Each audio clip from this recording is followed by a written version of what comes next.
Third question, a contractor plans to install 2 slides for the children to play in park. For children below the age of 5 years, she prefers to have a slide whose top is at a height of 1.5 meter and is inclined at an angle of 30 degree to the ground.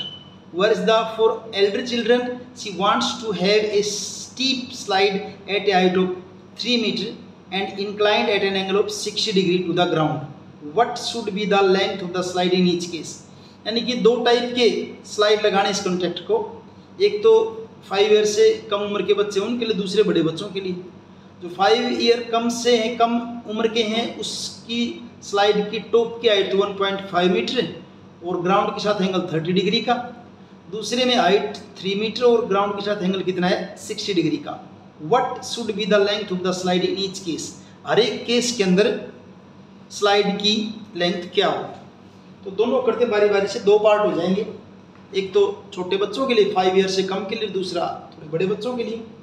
Third question, first case की बात करते हैं। तो इसके अंदर मान लीजिए ये तो टॉप है, कितना दे रखा है, 1.5 मीटर, और ये स्लाइड है।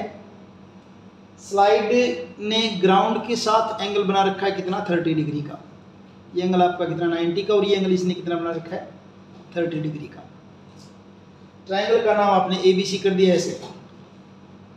फर्स्ट केस की बात कर रहे हैं। यहाँ आपने इस स्लाइड की हाइट बतानी है, इस स्लाइड की लेंथ बतानी, स्लाइड कितनी है। In right angle triangle ABC, इसमें आप ध्यान रखिए, वैसे तो आप इसको AC BC को भी ऊपर ले सकते हैं और AC को भी ले सकते हैं। मैं पूरे एक्सरसाइज में क्या करूँगा कि जो फाइंड आउट करना है उसको ऊपर ले न्यूमरेटर में, रेशियो जब लेंगे तो। बाकी आप BC को ऊपर लेंगे तो भी आंसर वही आएगा। किसको लिया ऊपर हमने, AC को। डिवाइड किससे कर दिया, BC का। जिसको फाइंड आउट करना है वो न्यूमरेटर में, जिसका पता है वो डिनोमिनेटर में। AC by BC।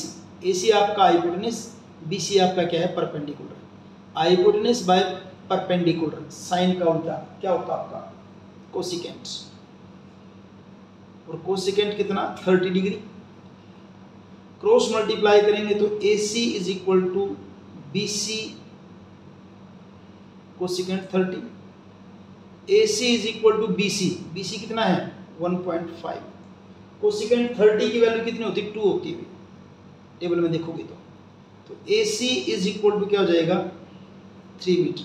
यानी स्लाइड की लेंथ, जो छोटे बच्चों वाला स्लाइड बनाया है उसकी लेंथ ये AC कितनी बनेगी, 3 मीटर बनेगी।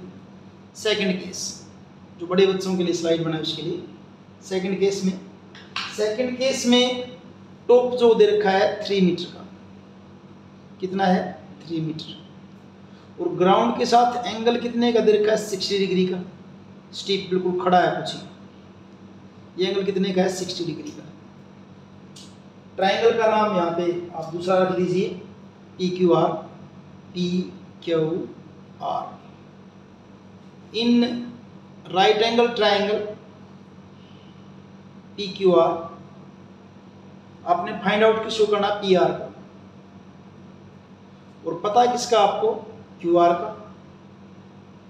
PR by QR, PR hypotenuse, QR क्या आपका, परपेंडिकुलर। ये किसके इक्वल होगा आपका, कोसिकेंट। कोसिकेंट कितना, 60 डिग्री लिख देते हैं। ये क्या आपका हाइपोटेनस, ये आपका क्या है, परपेंडिकुलर। किसके इक्वल आता है आपका, cosecant theta.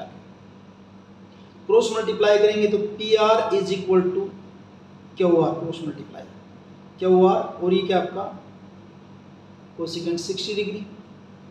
PR is equal to QR कितना है, 30, और कोसिकेंट 60 की जो वैल्यू है वो आपकी हो जाती है, अभी टेबल से देखोगे 2/√3। थोड़ा सा इसको कैलकुलेट कर लीजिए। PR इज इक्वल टू 3 को आप क्या कर सकते हो, √3 × √3, इस 3 को मल्टीप्लाई बाय 2 और डिवाइड बाय √3 तो है ही, ये कैंसिल हो जाएगा। तो PR इज इक्वल टू क्या हो जाएगा आपका, 2√3 मीटर। ये सेकंड केस के अंदर हो जाएगा।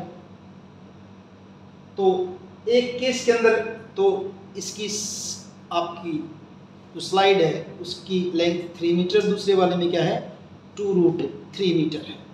और इस ढंग से आपका ये थर्ड क्वेश्चन कंप्लीट।